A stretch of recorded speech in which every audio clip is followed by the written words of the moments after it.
बिस्मिल्लाहिर्रहमानिर्रहीम। I am doctor Sadia Aamir. हमने pathogenesis का चैप्टर स्टार्ट किया था कल। हमने उसका कुछ उसकी बेसिक टर्मिनोलॉजीज देखी थी। ठीक है, आज हम पढ़ेंगे डिटर्मिनेंट्स ऑफ पैथोजेनेसिस। ठीक है, there are 5 important determinants of pathogenesis.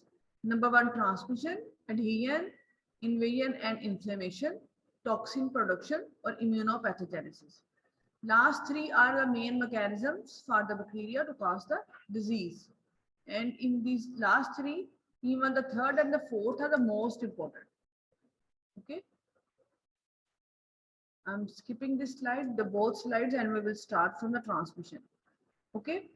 Different bacterial species, they initiate infection by different routes of entry because they affect the different sites in our human body. If any organism, it will cause the respiratory tract disease, then definitely its portal of entry or its mode of transmission will be through the nose, through the respiratory tract, okay, through the respiratory airborne droplets. This will be the mode of transmission. If any organism, it causes disease in the gastrointestinal tract, diarrhea, watery diarrhea, bloody diarrhea, then its mode of transmission will definitely be the contaminated food or water. So the different bacterial species, they initiate infection by different route of entry depending upon the specific sites in the human body. Okay, 4 major routes of transmission are portal of entry. Transmission को route of transmission को हम portal of entry भी कहेंगे. They are mainly 4. Number 1 is the respiratory tract.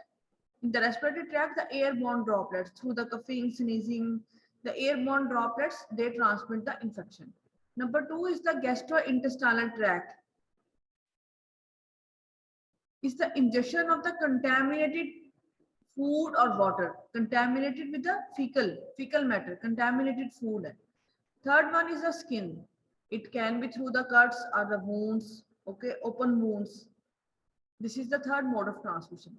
Number 4 is through the sexual contact, to the genital tract, which will infect the genital areas. So these 4 are the main mode of transmission. There are many other mode of transmissions, like it can be through the urine or it can be through the blood transfusion. In the blood transfusion, especially the contaminated needles, the sharing of the needles, IV drug users, this is mainly come in the blood transfusions. Or when the blood transfusions, they are done for the other purposes like the surgery or to maintain the HP. So in these conditions, the blood transfusion can also transmit the infection. So before transfusion, blood is screened for, any one of you knows blood screening is done for which diseases? Ikra Riaz, please unmute your mic.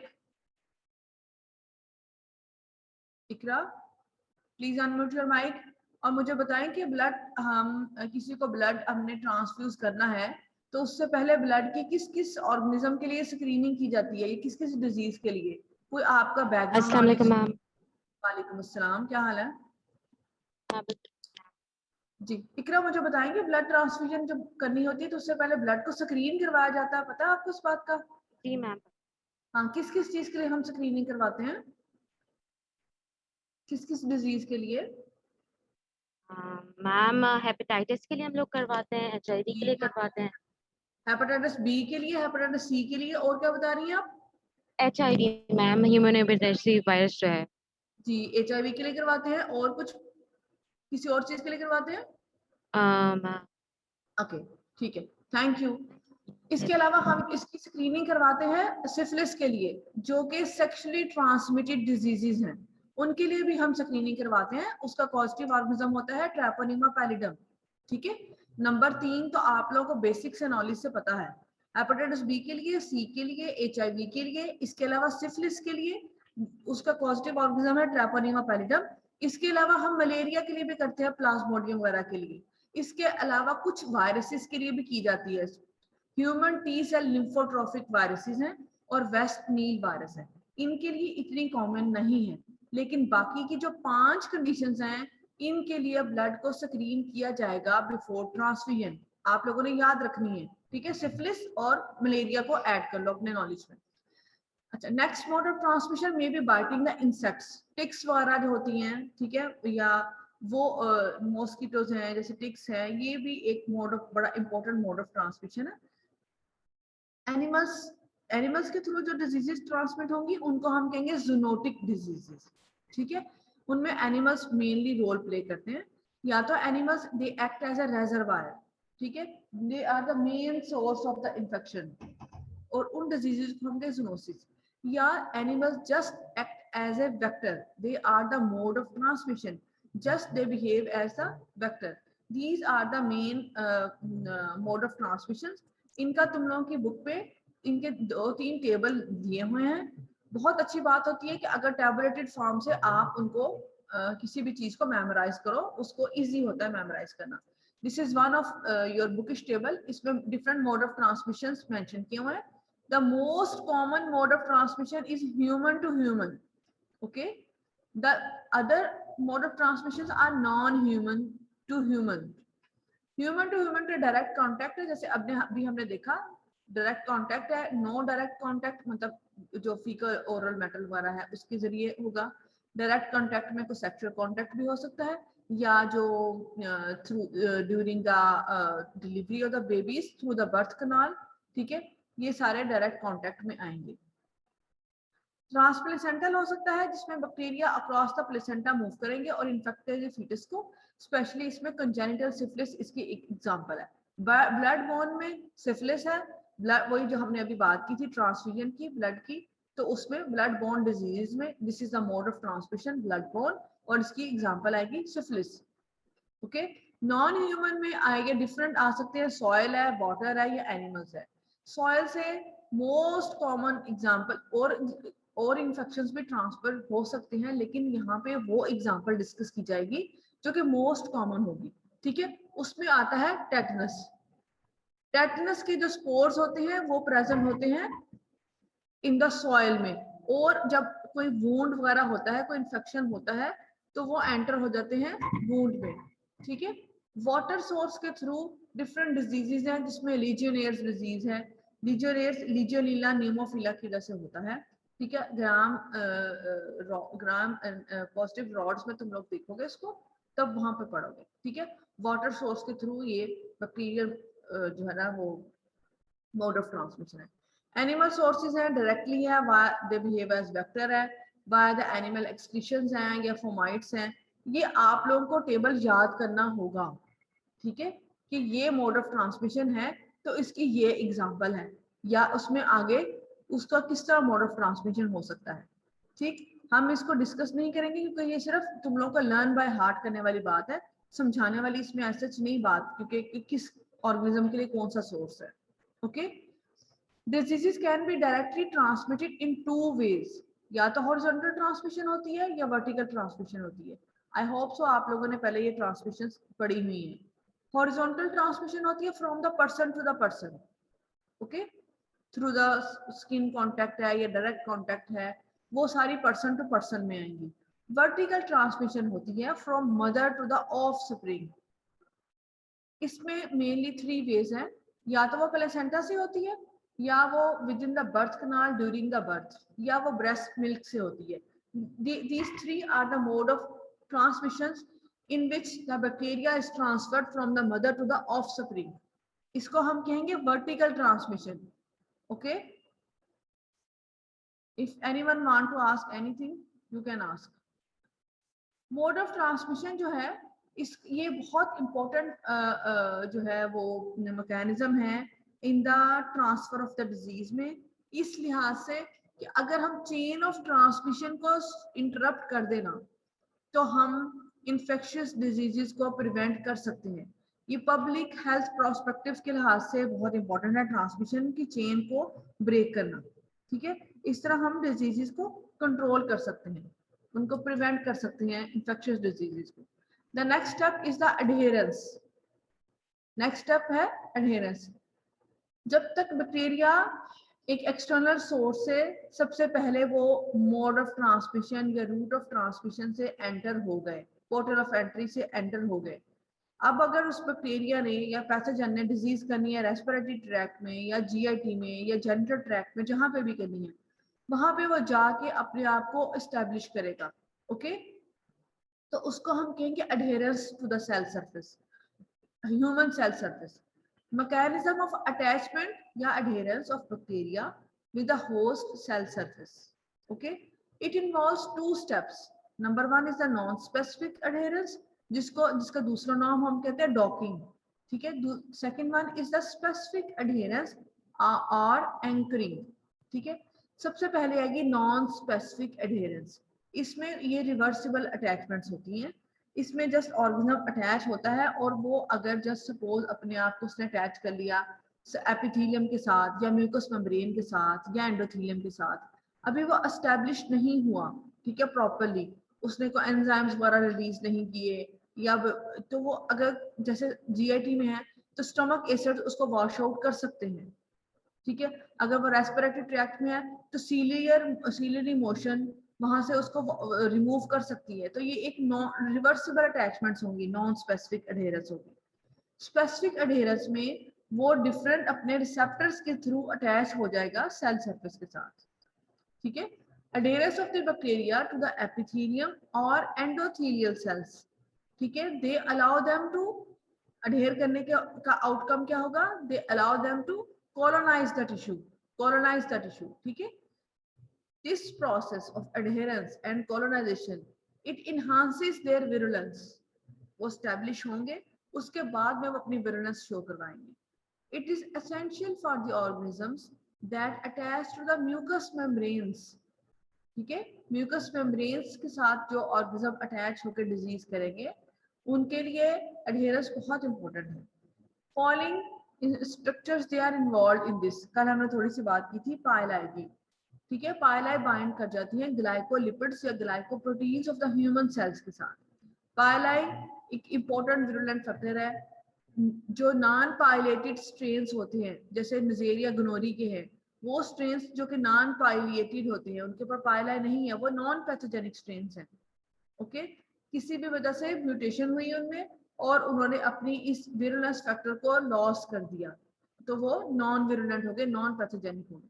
इसलिए पाइलाई बहुत important है in the adherence के लिए। इसके next है capsule या ग्लाइकोकेलिसिस। Capsule की बात हमने पहले की थी क्योंकि ये एक एंटी फेगोसिटिक स्ट्रक्चर है, फेगोसाइटोसिस को इनहिबिट करेगा। ठीक है, एंटी फेगोसिटिक नहीं, फेगोसाइटोसिस को इनहिबिट करेगा, इसलिए कैप्सूल बड़ा इंपॉर्टेंट विरुलेंस फैक्टर है। अगर जब वो एस्टेब्लिश कर लेते हैं तो फिर उनकी कैप्सूल अपना रोल प्ले करते हैं। इसके अलावा डिफरेंट स्ट्रक्चर होती हैं, डिफरेंट मॉलिक्यूल्स होते हैं जो कि सरफेस पे होते हैं। इनको हम एडहेसेंस कहते हैं। फॉर एग्जांपल स्ट्रेप्टोकोकस पाइरोजेनिस में एम प्रोटीन्स होती हैं। इसके अलावा ग्राम पॉजिटिव कोकाई के अंदर आ जाता है ए ग्रुप, ए प्रोटीन्स आ जाती हैं, ये सारी उसकी एडहेरेंस में हेल्प करती हैं। Lipoteichoic acids they also help in the adhesion. Next is the biofilms. Biofilms की हमने बात की थी कि बायोफिल्म जो होते हैं स्पेशली स्ट्रेप्टोकोकस एपिडर्मिडस, तो स्टेफिलोकोकस एपिडर्मिडस जो कि एक ग्राम पॉजिटिव कोकाई है, या स्ट्रेप्टोकोकस विरिडेंस जो कि वो भी ग्राम पॉजिटिव कोकाई है, they form the biofilms.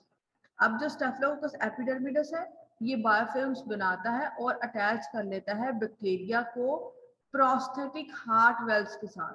Endothelium जो है ना हार्ट की, उसके जो अंदर जो प्रोस्थेटिक वेल्व्स इम्प्लांट किए जाते हैं उसके साथ बायोफिल्म्स बना देता है। इस तरह बैक्टीरिया वहां पे सेफ हो जाता है और वो अपनी पैथोजेनेसिस करता है और एंडोकार्डाइटिस कर देता है। इसी तरह स्ट्रेप्टोकोकस विरिडेंस डेंटल केरीज में बड़ा इंपॉर्टेंट रोल प्ले करता है, क्योंकि ये जो टूथ्स जो होते हैं, टीथ होते हैं, उनके ऊपर प्लेक बनाता है और उस बायोफिल्म्स बनाते हैं, जिसकी वजह से उसमें स्ट्रेप्टोकोकस विरिडेंस जो है वो डेंटल केरीज में फिर रोल प्ले करते हैं। तो ये है मैकेनिज्म जिसके थ्रू वो अडहेयर करेगा to the different form. Biofilms adhere strongly to the catheter। अगर किसी पेशेंट को कैथेटराइज किया गया है, या तो वो यूरिनरी कैथेटर है या वो आईवी है, कोई भी आईवी कैथेटराइजेशन हुई है, उसमें स्पेशली बायोफिल्म्स जो है ना वो बहुत इंपॉर्टेंट रोल प्ले करती हैं। एक्चुअली वो सारी चीजें जो कि फॉरेन सब्सटेंसेस हैं, like the catheters, like the heart के वेल्व्स के इम्प्लांट्स, प्रोस्थेटिक नी जॉइंट्स, ये सारी फॉरेन स्ट्रक्चर्स है, फॉरेन बॉडीज है। इन सब में बायोफिल्म बना के बैक्टीरिया मेनली डिजीज कॉज करते हैं। एक्चुअली बैक्टीरिया बायोफिल्म्स के थ्रू इनसे अटैच हो जाते हैं। ठीक है, बायोफिल्म अब कैसे बनती हैं?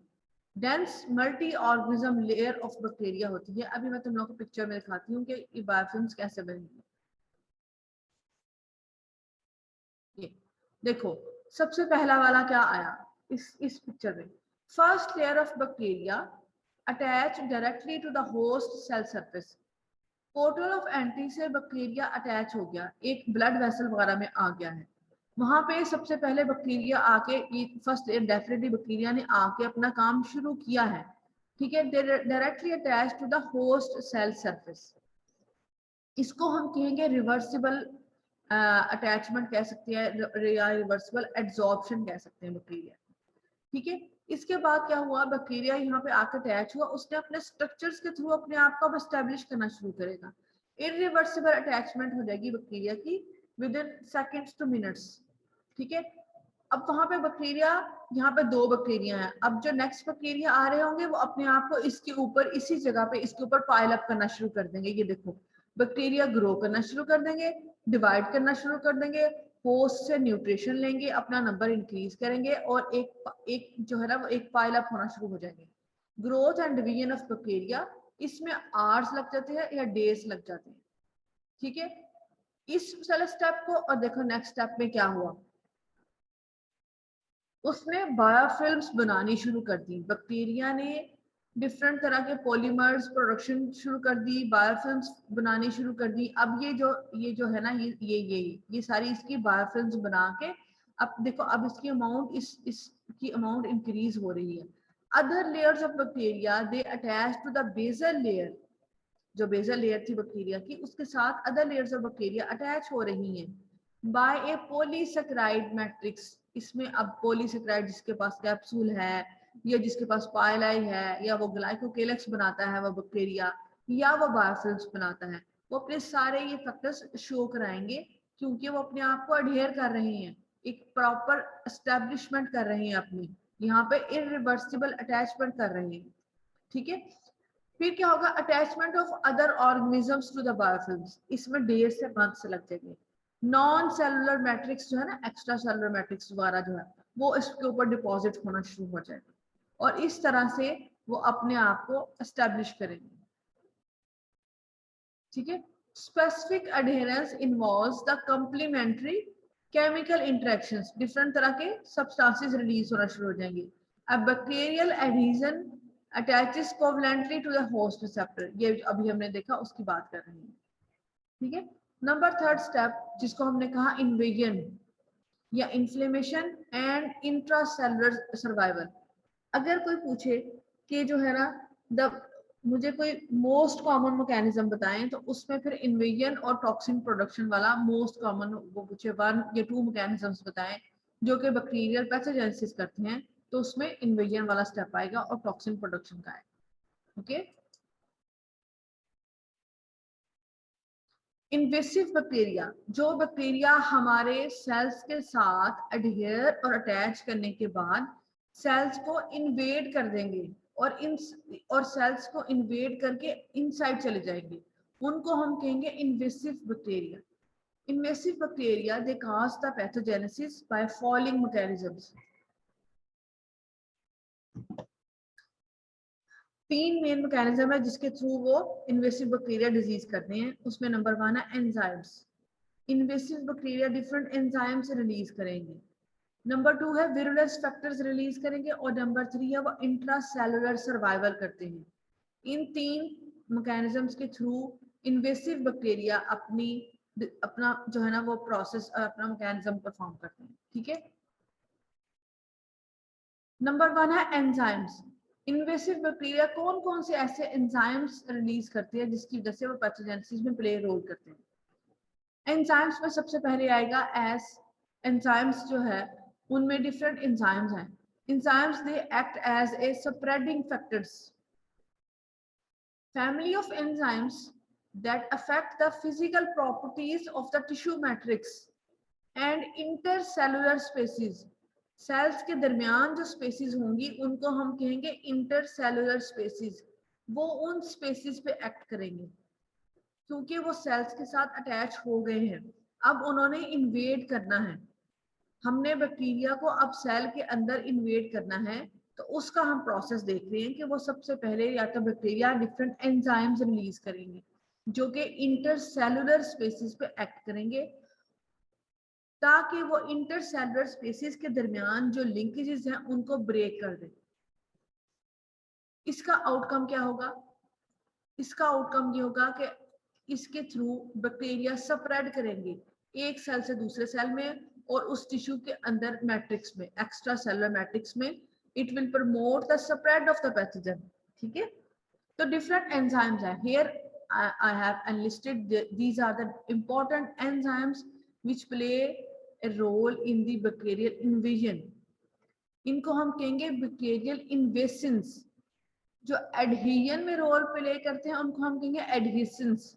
ठीक है, जो इन्वेजन के प्रोसेस में रोल प्ले करेंगे उनको हम कहेंगे इन्वेशंस। hyaluronidases, collagenase, coagulase, IgA protease, neuraminidase, leucocidins, streptokinase, and staphylokinase. These are 7 enzymes which play an important role in the pathogenesis, in the invasion of the bacteria.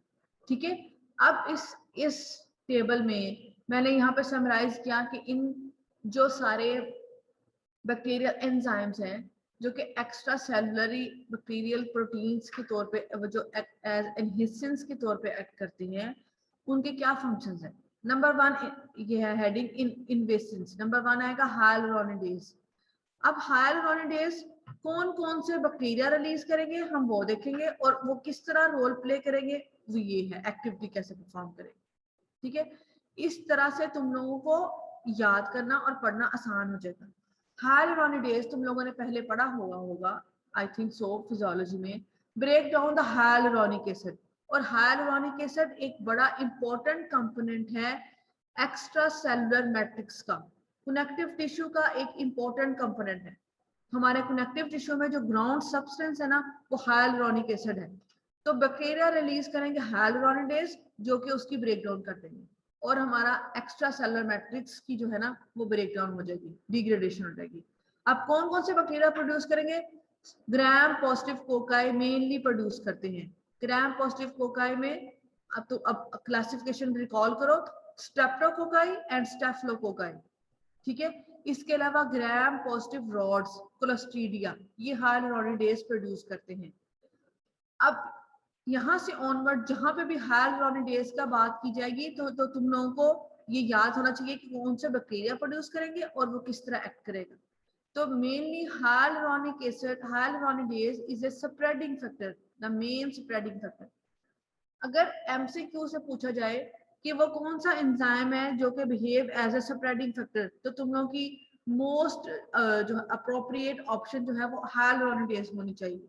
ठीक है, next enzyme is the कोलेजिनेज। इसके नाम से पता लग रहा है जो कि कोलेजन की ब्रेक डाउन करेगा। It will dissolves the collagen and collagen is a framework of the muscles. तुम लोगों ने कोलेजन को डिटेल में पढ़ा हुआ है, एक्टिन फिलामेंट्स होते हैं, मायोसिन फिलामेंट्स होते हैं, माइक्रोट्यूब्यूल्स हैं, और कोलेजन कैसे रोल प्ले करता है स्ट्रक्चर स्टेबिलिटी के लिए, वो सब को रिकॉल करो। इट मींस कोलेजिनेज एंजाइम जो बैक्टीरिया रिलीज करेगा वो कोलेजन की ब्रेक डाउन कर देगा और कोलेजन के जो भी फंक्शंस होंगे वो सब खत्म हो जाएंगे, मतलब डिसफंक्शन हो जाएंगे।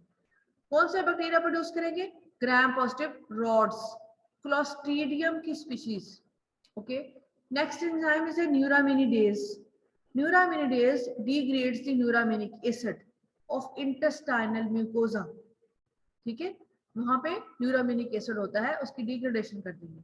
अब mainly gram negative rods which cause the disease in the gastrointestinal tract. Definitely जो बैक्टीरिया गैस्ट्रोइंटेस्टाइनल ट्रैक्ट में डिजीज करेगा वही इंटेस्टाइनल म्यूकोजा तक जाएगा ना। इंटेस्टाइनल म्यूकोजा तक जाएगा तो वहां म्यूकोजा में जो न्यूरामिनिक एसिड होगा उसके ब्रेक डाउन करेगा। तो विब्रियो कॉलरा जो कि कॉलरा कर देता है, जिसको हम कहते हैं हैजा, and Shigella dysentery. Shigella is also a gram negative rod जो कि ब्लडी डायरिया करता है। Both cause the gastrointestinal tract की डिजीज। विब्रियो कॉलरा कॉलरा करता है और ये ब्लडी डायरिया करता है, Shigella dysentery. Next enzyme is coagulase. Coagulase से तुम लोगों को याद हो जाए कि कोएगुलम जो क्लॉट फॉर्मेशन होती है, जो थ्रोम्बस बनता है, उसकी ब्रेक डाउन करेगा।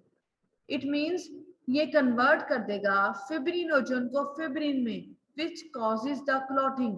ये इसकी एक्टिविटी है, ठीक है। फिब्रिनोजन जो क्लॉटिंग कर रहा है उसकी ब्रेक डाउन कर देगा और उसको फिब्रिन में कन्वर्ट कर देगा, ठीक है। इसके अलावा जिसकी वजह से क्लॉटिंग नहीं होगी, ओके। इसमें मोस्ट कॉमन जो है वो है ग्राम पॉजिटिव कोकाई, स्टेफिलोकोकस, और स्टेफिलोकोकस में भी स्टेफ ऑरियस, ठीक है। ये एंजाइम्स इस तरह याद करोगे तो इजी हो जाए। नेक्स्ट आएगा काइनेसिस, जो different bacteria different enzymes release करते हैं। उनमें से एक तो हमने जो अभी देखे, दूसरा है काइनेसिस का। स्टेफिलोकोकाई और streptococci they release the kinases. Kinases क्या करती है? They converts the plasminogen to plasmin which digest the fibrin. जो पहले कोएगुलेज ने फिब्रिनोजन को फिब्रिन में कन्वर्ट किया था, अब वो फिब्रिन को डिसॉल्व करेंगे ये काइनेसिस एंजाइम्स। प्लाज्मिनोजन को प्लाज्मिन में कन्वर्ट करेंगे और जो कि डाइजेस्ट कर देगा उस फिब्रिन को, ठीक है। और इसमें ग्राम पॉजिटिव कोकाई आएंगे, स्टेफ और स्टेप। लिकोसिडेंस, लिकोसिडेंस क्या करती हैं? डिस्टरप्ट करती हैं न्यूट्रोफिल्स को। Neutrophils play an important role in acute inflammation. Acute inflammation में सबसे पहला सेल जो आएगा इन्फ्लेमेशन में और रोल प्ले करेगा और बैक्टीरिया को किल करने की कोशिश करेगा, वो न्यूट्रोफिल्स होंगे, ठीक है। एक्यूट इन्फेक्शन में न्यूट्रोफिल्स हमेशा रेज्ड होते हैं। तो डिसरप्ट करता है न्यूट्रोफिल्स की मेम्ब्रेन को and causes the discharge of lysosomal granules। Lysosomes जो होते हैं उनके अंदर डिफरेंट ग्रैन्यूल्स होते हैं जो कि डिग्रेडेटिव एक्शन होता है। जब भी फेगोसाइटोसिस होगी, फेगोसोम बनेगा।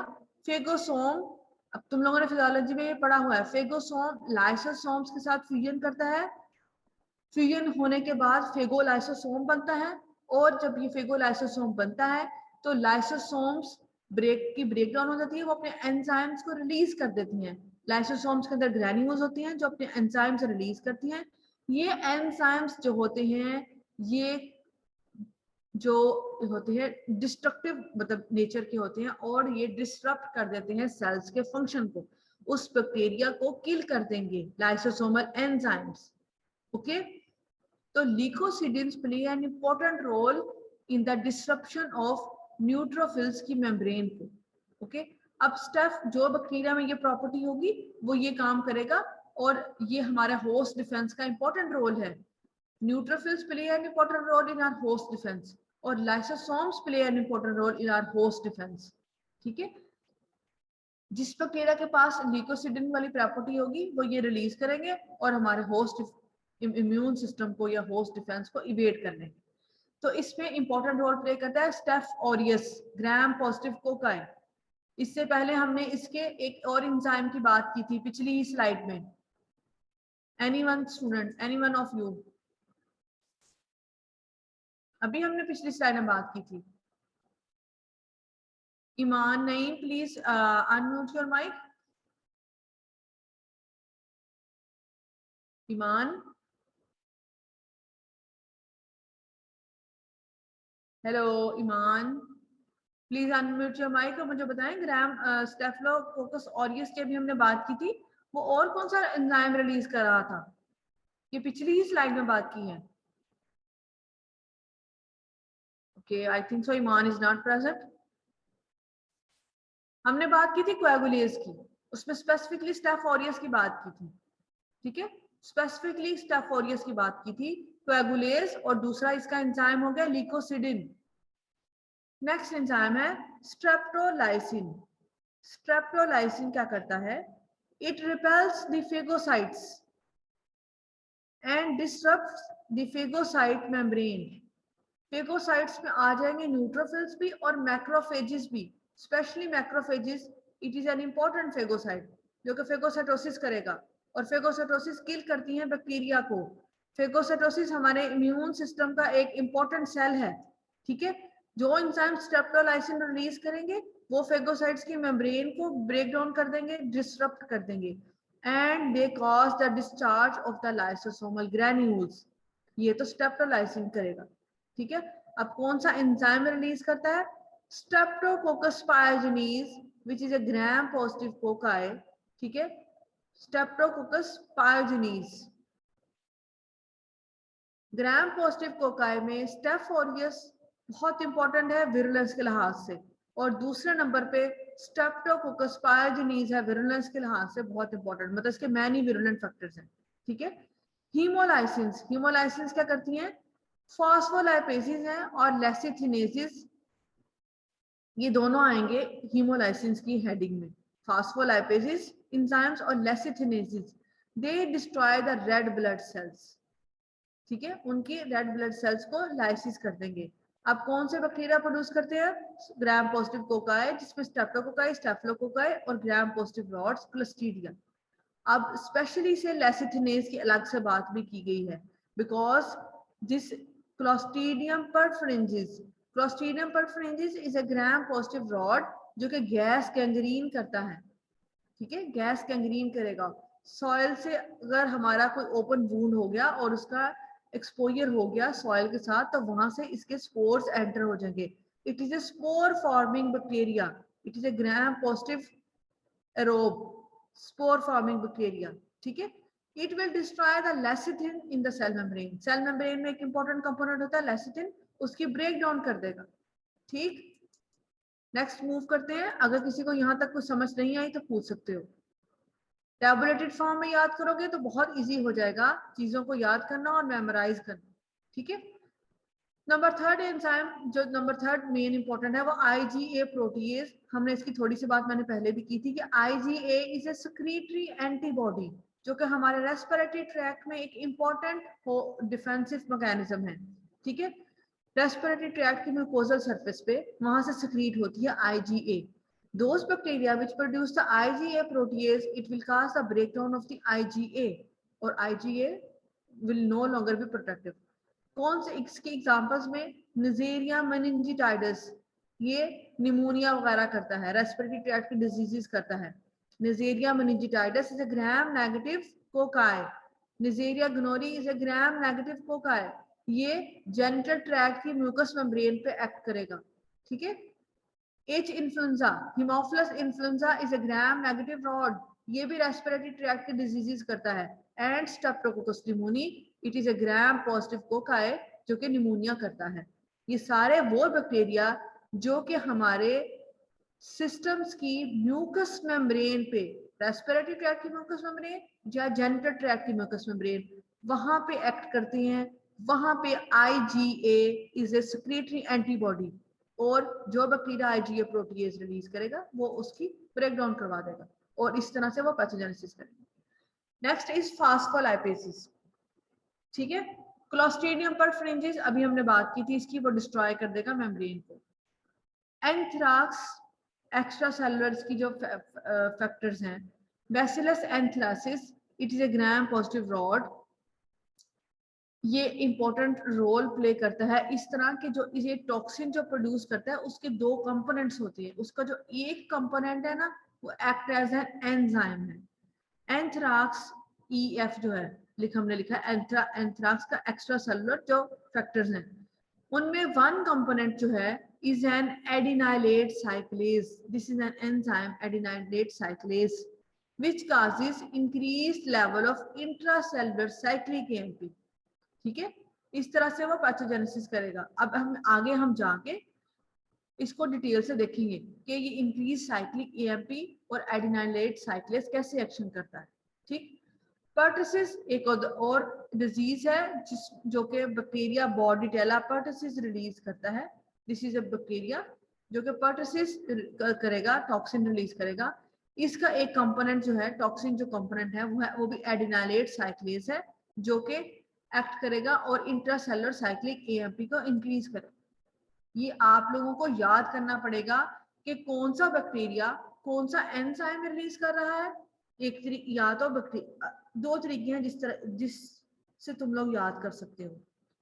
या तो आप अपना एक अलग से टेबल बनाओ, जैसे जैसे आप पढ़ते जा रहे हो आप अपने टेबल बनाओ कि मैं बैक्टीरिया के फर्स्ट को किसी को इजी लग रहा है।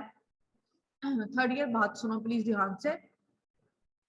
बैक्टीरिया पढ़ने के साथ साथ अगर किसी को इजी लग रहा है कि मैं अकॉर्डिंग टू बैक्टीरिया चलूंगा, मतलब ग्राम positive cocci, gram positive negative cocci, ग्राम positive rods, gram negative rods, मैं इस तरह इसको कंपाइल करूंगा या करूंगी, तो आप क्या करो, पहले रो में लिखोगे, पहले कॉलम में ग्राम पॉजिटिव कोकाई, और नेक्स्ट कॉलम में तुम लोग उसका बनाओगे कि ये कौन कौन से विरुलेंस फैक्टर्स या एंजाइम्स या टॉक्सिन से रिलीज करता है।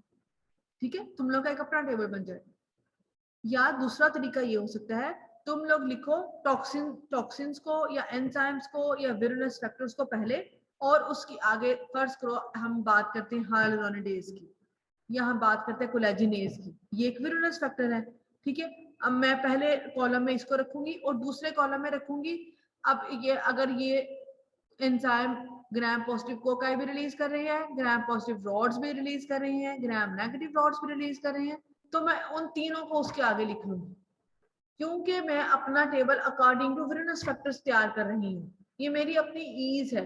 तुम लोगों की बुक में दोनों तरीकों से टेबल्स बने हुए हैं, अकॉर्डिंग टू विरुलेंस फैक्टर्स भी, अकॉर्डिंग टू ऑर्गेनिजम्स भी। मोस्टली वो अकॉर्डिंग टू विरुलेंस फैक्टर्स बने हुए हैं। ठीक है, मैंने उनको कंपाइल करके अकॉर्डिंग टू ऑर्गेनिज्म भी तुम लोगों के लिए अरेंज किया है। अब आगे तुम लोगों की मर्जी है, तुम लोगों ने जिस तरीके से भी याद करना हो उसको। ठीक है, अभी मैं तुम लोगों को वो टेबल भी दिखाती हूँ। हमने बात की थी कि इन्वेजन वो 3 तरीके से करेगा, एंजाइम्स के थ्रू, विरुलेंस फैक्टर्स के थ्रू, और नंबर 3 था वो कि वो इंट्रासेलुलरी जाके, ये टॉक्सिक। नंबर 1 की हमने बात कर ली एंजाइम्स के थ्रू। नंबर 2 मैं तुम लोगों को स्लाइड शो करवा देती हूँ, मैं जिसकी बात कर रही हूँ। अगर तुम लोग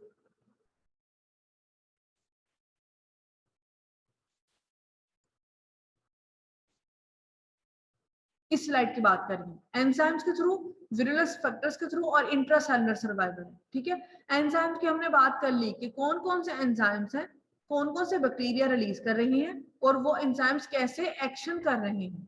ठीक है, यही बात प्लीज एक दफा यहाँ पे याद कर लोगे तो जगह जगह जब जहां जहां पे भी तुम लोग जो स्टेप पढ़ोगे उसके एंजाइम की बात होगी, स्टेप पढ़ोगे उसके एंजाइम की बात होगी, तो एक दफा याद कर दिया होगा तो उस कहीं के कितनी ही जगह पे तुम लोगों को हेल्प आउट होगा। Okay,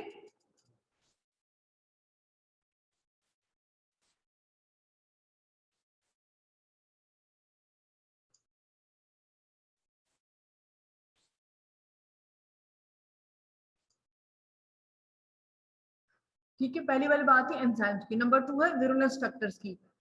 some most of the virulence factors are the surface virulence factors. ठीक है, सरफेस पे होती हैं वो स्ट्रक्चर्स जो कि behave as a virulence factors. Virulence factors क्या होते हैं, हम पहले बात कर चुके हैं कल वाले लेक्चर में। They limit the ability of the host defence mechanism, हमारी उसकी एबिलिटी को लिमिट कर देते हैं, डिक्रीज कर देते हैं। स्पेशली जो मोस्ट कॉमनली है फेगोसाइटोसिस को, उसको इनहिबिट करेंगे virulence factors. So they act as a anti phagocytic factors. Virulence factors जो कि फेगोसाइटोसिस को इनहिबिट करेंगे उनको हम कहेंगे एंटी फेगोसिटिक फैक्टर्स। अब वो कौन कौन से हैं, देखो नंबर 1 वो बात कर रहे हैं कैप्सूल की। अब प्लीज रिकॉल करो अपने नॉलेज को, सेकंड चैप्टर में कैप्सूल पढ़ा था। अब अगर जिसने सेकंड चैप्टर पढ़ा है डेफिनेटली उसके माइंड में आएगा, कोई एक दो पॉइंट तो आएंगे ना, सारे का सारा मैं नहीं कह रही कि तुम लोगों को सारे का सारा अभी से याद हो जाए, लेकिन जब हम इस चीज को रिपीट करेंगे, ठीक है, अगेन एंड अगेन पढ़ेंगे तो फिर मेमोराइज हो जाएगा इंशाल्लाह। कैप्सूल क्या करते हैं, they are anti phagocytic, they prevent the adherence of phagocytes with the bacteria। बैक्टीरिया को फेगोसाइट के साथ एडहेयर करने नहीं देते, ठीक है। दे अब अगर जो बैक्टीरिया है वो उन्होंने फेगोसाइट से एडहेयर करना है, फेगोसाइट से एक्चुअली बैक्टीरिया के साथ एडहेयर करना है ताकि वो उसको फेगोसाइटोज कर ले। अब उस बैक्टीरिया में इसकी कैपेबिलिटी है कि वो कैप्सूल रिलीज करेगा, वो कैप्सूल को रिलीज करेगा और फेगोसाइट्स उसको फेगोसाइटिस को फेगोसाइटोज नहीं कर सकते, ठीक है, क्योंकि एडहेयर नहीं होगा। तो हमारी बॉडी में क्या होगा, हमारा इम्यून सिस्टम जो है वो एंटी कैप्सूलर एंटीबॉडीज को रिलीज करेगा, ठीक है। एंटी कैप्सूलर एंटीबॉडीज जो होती हैं वो क्या करेंगी, वो अलाउ करेंगी हमारे फेगोसाइट्स को कि तुम बैक्टीरिया के साथ एडहेयर कर जाओ, allow more effective phagocytosis. So this process is called opsonization. Opsonization भी तुम लोग इन्फ्लेमेशन के चैप्टर में ज्यादा डिटेल पढ़ोगे जनरल पैथोलॉजी में, ठीक है। मैं इस बात को रिपीट कर रही हूँ, एक बैक्टीरिया एंटर हुआ, हमारा फेगोसाइट ने उसको सेंस कर लिया, फौरन से फेगोसाइट आएगा, उसको इनगल्फ करेगा, फेगोसाइटोज करेगा ताकि वो उसको किल कर दे। लेकिन बैक्टीरिया के पास विरुलेंट फैक्टर है। कौन सा विरुलेंट फैक्टर है? कैप्सूल है। वो अपने कैप्सूल की वजह से फेगोसाइट को एडहेयर करने नहीं देगा, ठीक है, और बच जाएगा, इवेट कर देगा हमारे इम्यून सिस्टम को। अब विद टाइम हमारा इम्यून सिस्टम भी तो अक्लमंद हो रहा है ना, जैसे जैसे बैक्टीरिया अक्लमंद हो रही है तो हमारा इम्यून सिस्टम भी अपने अंदर चेंजेस ला रहा है। हमारा immune system anti capsular antibodies को रिलीज करेगा। ये एंटी कैप्सूलर एंटीबॉडीज कैप्सूल को अपना फंक्शन परफॉर्म नहीं करने देंगी, डेफिनेटली उसके एंटी एक्ट कर रही हैं, और ये अलाउ करेंगी इफेक्टिव फेगोसाइटोसिस को कि भी फेगोसाइट्स अपना फंक्शन परफॉर्म करो, इस बैक्टीरिया को किल करो, मैक्सिमम कोशिश करेगा। तो हम इस प्रोसेस को कहेंगे ऑप्सोनाइजेशन, ठीक है। अब क्या हो रहा है, इसकी एक एग्जांपल है वो वैक्सीन जिसमें कैप्सूलर पॉलीसेकेराइड को प्यूरिफाइड जो फॉर्म में यूज करते हैं इन द वैक्सीन्स, और वो जैसे स्ट्रेप्टोकोकस निमोनी के लिए, जैसे एच इन्फ्लुएंजा के लिए, उन वैक्सीन्स में हम कैप्सूलर पॉलीसेकेराइड यूज करते हैं। हम उसकी पैथोजेनेसिटी को इनहिबिट कर देते हैं, एंटीजेनेसिटी को मेंटेन रखते हैं, ठीक है। उसकी जो इम्यूनोजेनेसिटी है उसको मेंटेन रखते हैं, उसकी पैथोजेनेसिटी को इनहिबिट कर देते हैं। इट विल, और उस वैक्सीन को जब हम इंजेक्ट करते हैं, it will induce the production of protective anti capsular antibodies, okay. ये एंटी कैप्सूलर एंटीबॉडीज अभी आप तुम लोगों ने देख लिया कि फिर वो इफेक्टिव फेगोसाइटोसिस करवाएंगे। तो ये वैक्सीन का फंक्शन होगा, जो vaccines those vaccines which have the purified capsular polysaccharides, ठीक है, वो एंटी कैप्सूलर एंटीबॉडीज को इंड्यूस करेंगी। नंबर 2 है, एक तो बात कर ली हमने कैप्सूल की, नंबर 2 एंटी फेगोसिटिक फैक्टर है cell wall proteins of gram positive cocci. अभी हमने पिछली स्लाइड में बात की थी कि ग्राम पॉजिटिव कोकाई में जो स्ट्रेप्टोकोकस पायोजेनिस है उसके पास है M proteins. M proteins, these are present on the cell wall and they will behave as anti-phagocytic factor. दूसरी बात की थी staph aureus, it is also gram positive cocci. इसके पास होती है प्रोटीन ए, ये प्रोटीन ए बाइंड करेगी हमारी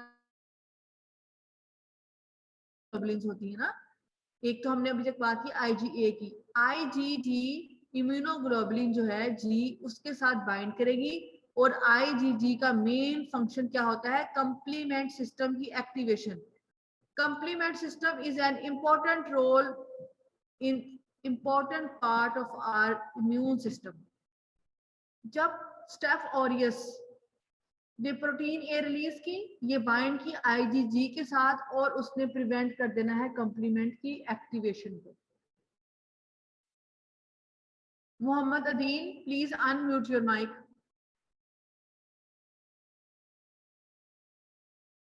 Mohammad Adeel, please unmute your mic. और मुझे बताएं कि एंटी फेगोसिटिक फैक्टर्स कौन कौन से हैं जो अभी तक हमने पढ़े हैं। Mohammad Adeel, you are not present. Abdullah Imran, please unmute your mic. बच्चों जो प्रेजेंट नहीं हो उनकी एब्सेंट मार्क हो रही है, मैं आपको बताऊं। जो अपना माइक म्यूट करके एटलीस्ट हेलो हाय भी नहीं करते, उनकी विरलनेस फैक्टर्स को ऑर्गेनाइज किया है अकॉर्डिंग टू द ऑर्गेनिजम्स। ठीक है, ग्राम पॉजिटिव कोका की बात करेंगे, स्ट्रेप्टोकोकस निमोनी की फर्ज करो अगर हम बात करें, या चलो हम सबसे पहले स्टेफ ऑरियस की बात कर ले। तो देखो अभी हमने बात की प्रोटीन ए की, इट इज एंटीफेगोसिटिक, एक बात होगी। कोएगुलेज की, ये एंजाइम्स में आएगा जो कि इन्वेजन करेगा। ये हाइलुरोनिडेज भी प्रोड्यूस करता है जो कि सेपरेटिंग फैक्टर है। ये काइनेजेस भी प्रोड्यूस करेगा जो कि फॉस्फोलिपिड्स वगैरह की ब्रेक डाउन करेगा सेल मेम्ब्रेन में और डिस्टर्ब कर देगा न्यूट्रोफिल्स की सेल मेम्ब्रेन को। लिकोसिडिन्स है, ये फेगोसाइट्स की सेल मेम्ब्रेन को ब्रेक डाउन कर देगा। हीमोलाइसिन्स है, इसमें भी फास्फोलाइपेजेस और आती हैं, लाइपेजेस अलग से भी आते हैं। डीएनएज है, डीऑक्सीराइबोन्यूक्लियेजेस एंजाइम्स हैं जो कि न्यूक्लियर मेम्ब्रेन को डीएनए वगैरह की ब्रेक डाउन कर देगा। डिफरेंट इंटेरोटॉक्सिन्स है और प्रोटीएजेस है। देखो अकॉर्डिंग टू द ऑर्गेनिज्म मैंने सारे विलनेस फैक्टर्स एक जगह पे कंपाइल किए हैं। मैं ये तुम लोग को बता रही थी कि ये तुम लोग की अपनी मर्जी है, तुम लोग अकॉर्डिंग टू ऑर्गेनिज्म विरलनेस फैक्टर्स याद कर लो या अकॉर्डिंग विरलनेस फैक्टर्स को इस साइड पे रखो अपने एक्सट्रीम लेफ्ट पे, और उसके आगे ऑर्गेनिज्म को मेंशन कर दो कि कौन कौन सा ऑर्गेनिज्म ये प्रोड्यूस करते हैं। मेरा अपना ख्याल है, may be you are not agree with me, कि अकॉर्डिंग टू ऑर्गेनिज्म मेमोराइज करना ज्यादा इजी है। अभी तुम लोग बेसिक बैक्टीरियोलॉजी पढ़े हो, अगर अकॉर्डिंग टू ऑर्गेनिज्म याद करोगे ना, अच्छा ये ऑर्गेनिज्म है और ये ग्राम पॉजिटिव कोकाई है या ग्राम नेगेटिव कोकाई है और ये 5, 6 या 7 प्रोड्यूस कर रहा है, ठीक है, और इनको फिर इनके फंक्शन एक दफा अच्छी तरह पढ़ लो तो बहुत सारी जगहों पे बिलीव में तुम लोग इसको इजीली लिख सकते हो। जहां जहां पे हाइलुरोनिडेज एक दफा याद करोगे, हाइलुरोनिडेज जहां जहां आएगा वहां वहां उस ऑर्गेनिज्म की पैथोजेनेसिस में तुम लोग उसको मेंशन कर दोगे, हर जगह याद करने की जरूरत नहीं रहेगी। ठीक है, स्ट्रेप्टोकोकस पायोजेनिस की बात की, इसका विरुलेंट फैक्टर, बड़ा important virulent factor M protein है, ठीक है, विच इज एंटीफेगोसिटिक। ठीक, इसके अलावा ये कोलेजिनेज रिलीज करेगा, ये हाइलुरोनिडेज, काइनेजेस, स्ट्रेप्टोलाइसिन, हीमोलाइसिन और एक्सोटॉक्सिन। इस तरह से याद कर लो, ये तुम लोग की मर्जी है। ठीक है, ये मैंने ग्राम नेगेटिव कोका के, ग्राम पॉजिटिव रॉड्स के और ग्राम नेगेटिव रॉड्स के तुम लोगों के पैथोजेनेसिस के चैप्टर के अलग से कंपाइल किए। ठीक है, सिर्फ ये कंपाइल किए हैं, इसमें समझाने वाली अब मैंने पहले वो बातें सारी कर ली हैं, मैं इनको रिपीट नहीं कर रही। ठीक, अच्छा, ये है योप्स protein, YOPS। It is also a bacterial virulence factor. It acts primarily after the invasion. When the bacteria invade the cell, then these act. These are produced by the Yersinia pestis. Bacteria है Yersinia pestis, which is a gram negative rod और zoonosis में आएगा, animals के through transfer करते हैं disease को. It also inhibits the phagocytosis. ठीक है, by the neutrophils and macrophages. ये कैसे करेगा, ये इन्वेड करने के बाद करेगा अपना एक्शन परफॉर्म और इनहिबिट कर देगा साइटोकाइंस की प्रोडक्शन को। साइटोकाइंस क्या होते हैं, कौन कौन से होते हैं, उनकी डिटेल्स, उनके फंक्शंस तुम लोगों ने इन्फ्लेमेशन के चैप्टर में पढ़ लेने हैं।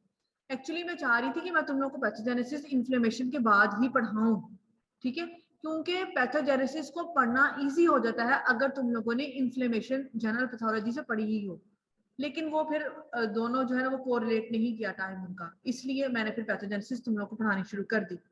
Okay, it will inhibit the cytokine production by the macrophages. For example, the YOP-J, इसकी एग्जांपल है।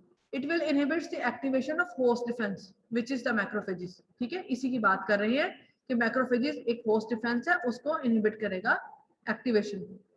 ठीक है, अब mechanism of invasion हो कैसे रहा है, एक उसका ब्रीफ सा मैं बताऊंगी, डिटेल तुम लोग इन्फ्लेमेशन से पढ़ लोगे, क्योंकि ये invasion, adhesion, invasion, opsonisation, chemokines, cytokines, ये सारे इन्फ्लेमेशन के चैप्टर में यही सब कुछ है।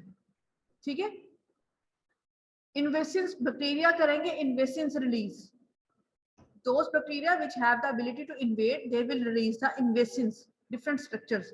ठीक है, they will interact with the molecules which are present on the human cell cell membrane, cell surface पे, उनको हम कहेंगे इंटीग्रिन्स।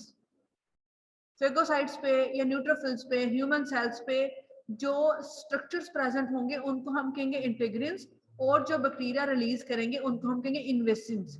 It means mechanism of invasion होगा इन्वेसिन्स और इंटीग्रिन्स के इंटरेक्शन से, ठीक है।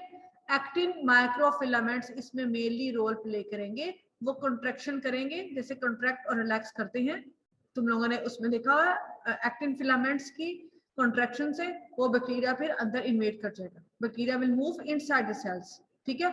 सेल्स के अंदर जाके बैक्टीरिया सेल वैक्यूल बनाएगा और वहां पे स्टे करेगा एज फेगोसोम्स, ठीक है।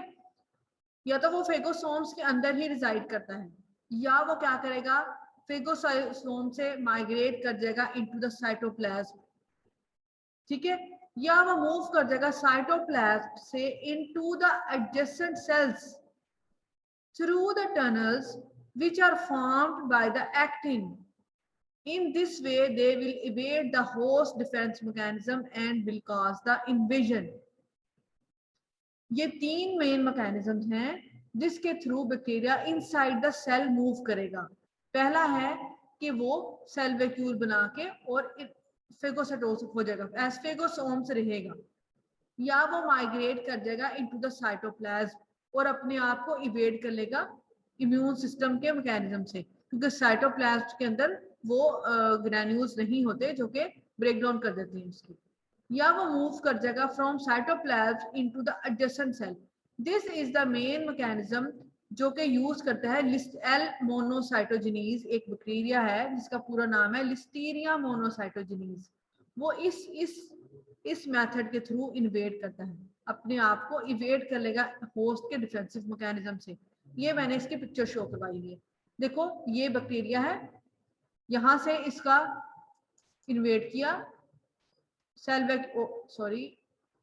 वैक्यूल बन गया, ठीक है, ये सेल वैक्यूल था, उसके अंदर बैक्टीरिया आ गया, फेगोसोम के तौर पे इन्वेड करेगा, या फिर ये उसके साइटोप्लाज्म में आ जाएगा।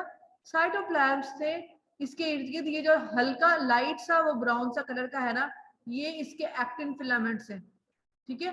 एक्टिन फिलामेंट्स के थ्रू एक्चुअली ये इस पिक्चर में लिस्टीरिया की मूवमेंट शो कराई हुई है, क्योंकि because Listeria move from the cytoplasm to the adjacent cell, इसको एकदम से just like it is looking like the rocket, जिस तरह रॉकेट के पीछे एक हेजीनेस सी होती है ना, बिल्कुल इसकी तरह की होती है।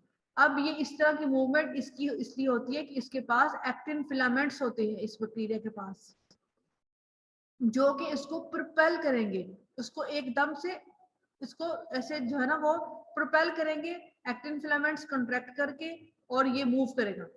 It propelled as a slingshot fashion, ठीक है, इसको हम कहेंगे स्लिंग शॉट फैशन है, जिसको हम कहेंगे एक्टिन रॉकेट्स। ये मूव कर गया एक सेल से दूसरे सेल में, ठीक है। ये वही चीज शो कराई है होस्ट सेल के एक्टिन पॉलीमराइजेशन, जो एक्टिन फिलामेंट्स थी वो पॉलीमराइज करेंगी और वो मूव करेंगी, सेल मूव करेगा और ये स्प्रेड कर देगा दूसरे सेल के साइटोप्लाज्म में, ठीक है, लाइक ए रॉकेट।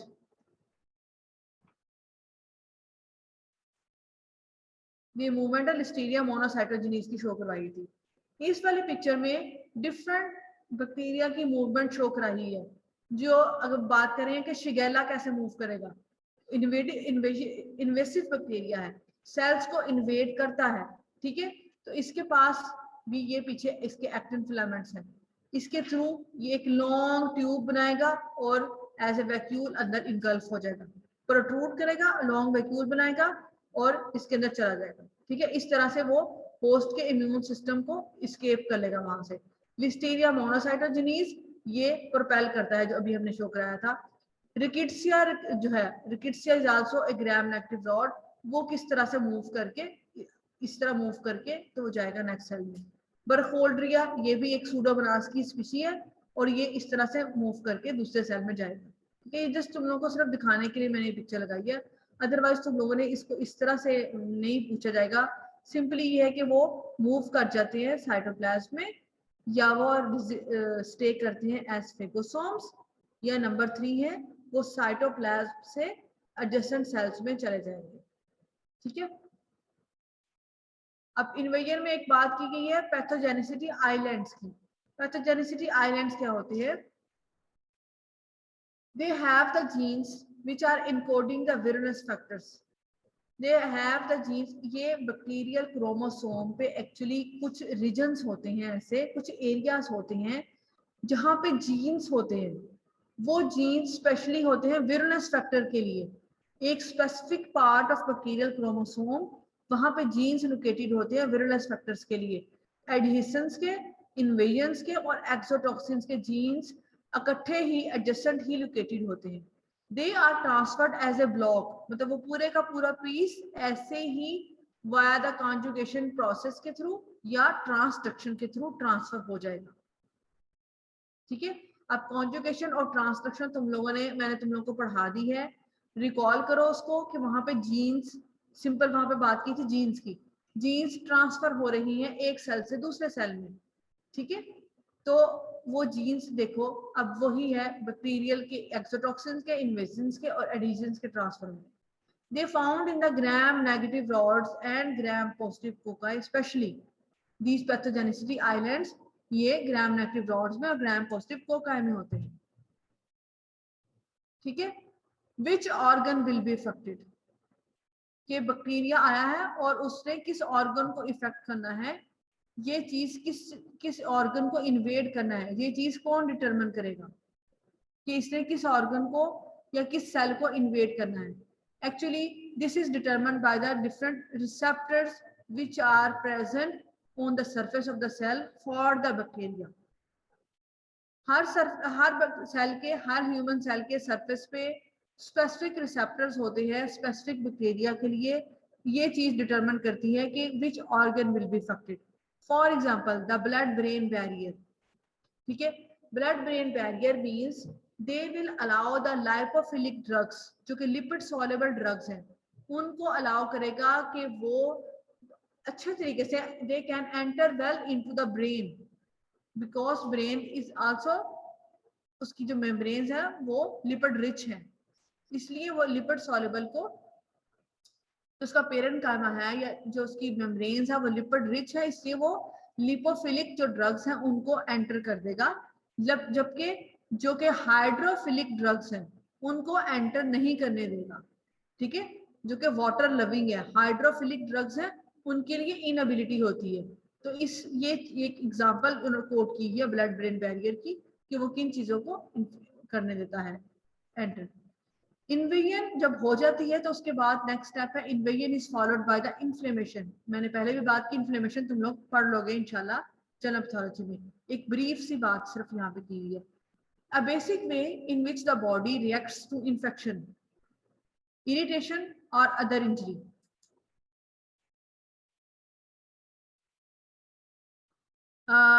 ये मोहम्मद, पूरा नाम नहीं आ रहा यहाँ पे, स्लाइड शेयर कर दूं प्लीज गूगल क्लासरूम में। बच्चे आप लोग प्लीज लेक्चर तो पहले अटेंड करो और स्लाइड से बाद में शेयर की जाएंगी। सब कुछ सारी स्लाइड्स यहाँ पे नजर आ रही हैं, देखो। ठीक है।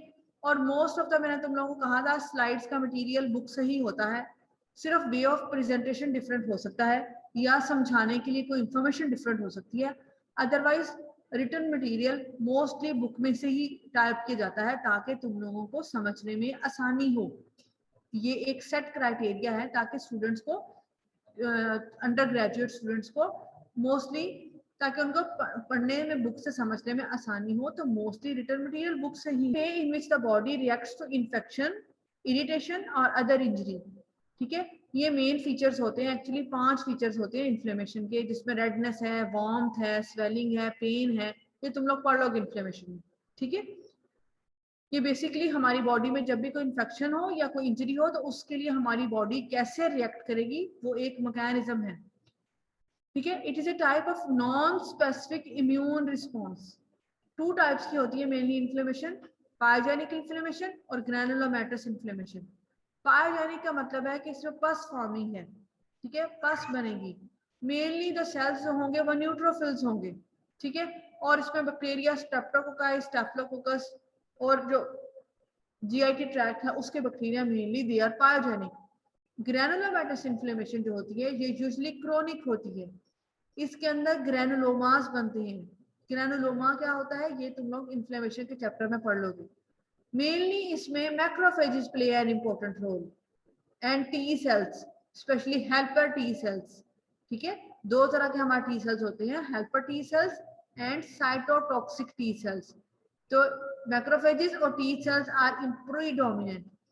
इसकी एग्जांपल में जिसमें ग्रैनुलोमेटस इन्फ्लेमेशन होती है माइकोबैक्टीरियम ट्यूबरकुलोसिस आएगा। ठीक है, ये इन्फ्लेमेशन है। नेक्स्ट पॉइंट है इंट्रासेलुलर सर्वाइवल। ये सारे वो तरीके हैं जिससे ऑर्गेनिज्म ने अपने आप को इवेड कर लेना है इम्यून सिस्टम से, ताकि वो हमारे सेल में इन्वेड करे और वहां पे पैथोजेनेसिस स्टार्ट करे। ठीक है, डिजीज कॉज करे। इंट्रासेलुलर सर्वाइवल कैसे होता है? माइकोबैक्टीरियम ट्यूबरकुलोसिस, ब्रुसेल्ला की species and Legionella, these are three most commonly intracellular residents which they live and grow in the जो होस्ट है उसके एनवायरनमेंट में, specially with in the polymorphonuclear neutrophils. ठीक है, पीएमएन पॉलीमॉर्फोन्यूक्लियर न्यूट्रोफिल्स के अंदर resided करते हैं। ठीक है, अब ये किस तरह रिजाइड करते हैं? They produce the toxin proteins that kill the phagocytes on arrival, कि वो फेगोसाइट्स को बाइंड ही नहीं करने देते। ऐसी प्रोटीन्स रिलीज करते हैं, ऐसी टॉक्सिन प्रोटीन्स रिलीज करते हैं जो कि फेगोसाइट्स को किल कर देंगी, ताकि फेगोसाइट्स उनको किल ना करें और वो सेल्स के अंदर जाके स्टे करें। ठीक, number 2, they avoid the entry into the phagosome. Phagosome के अंदर ही एंटर नहीं होने देते। ठीक है, अवॉइड करते हैं एंट्री को। They live with in the cytosol of the phagocytes. ठीक है, फेगोसाइट्स के साइटोसोल में रहेंगे, फेगोसोम के अंदर जाएंगे ही नहीं। They prevent the phagosome lysosome के फ्यूजन को प्रिवेंट करेंगे। ठीक है, फेगोसोम के अंदर रहेंगे और इस फ्यूजन को प्रिवेंट कर देंगे। और नंबर 4 है they are resistant to the lysosomal enzymes. Lysosomal, पहले तो लाइसोसोम्स को फ्यूज ही नहीं करने दिया, अगर फ्यूजन हो भी गया है तो उसके एंजाइम्स के लिए अपने आप में रेजिस्टेंस प्रोड्यूस कर लिया है, ताकि वो इजीली सरवाइव कर सके within the phagolysosomes. These are 4 main mechanisms through which they will reside in the inside the cell, intracellular residence। ये वही बात एक डायग्रामेटिक फॉर्म में शो करवाई है। ठीक है, वही बात जो अभी हमने की है कि वो ये डायग्राम की फॉर्म में शो करवा रहे हैं। नेक्स्ट स्लाइड पे मूव करेंगे। The second one main mechanism जो है वो है टॉक्सिन प्रोडक्शन की। इन्वेसिवनेस की हमने बात कर ली। The next step is toxin production. ठीक है, तुम लोग की क्लास का टाइम तो ओवर हो गया हुआ है, 7 मिनट्स ऊपर हो गए। ठीक है, नेक्स्ट इंशाल्लाह हम नेक्स्ट लेक्चर में टॉक्सिन प्रोडक्शन करेंगे। ठीक है, ओके, थर्ड ईयर, अल्लाह हाफिज।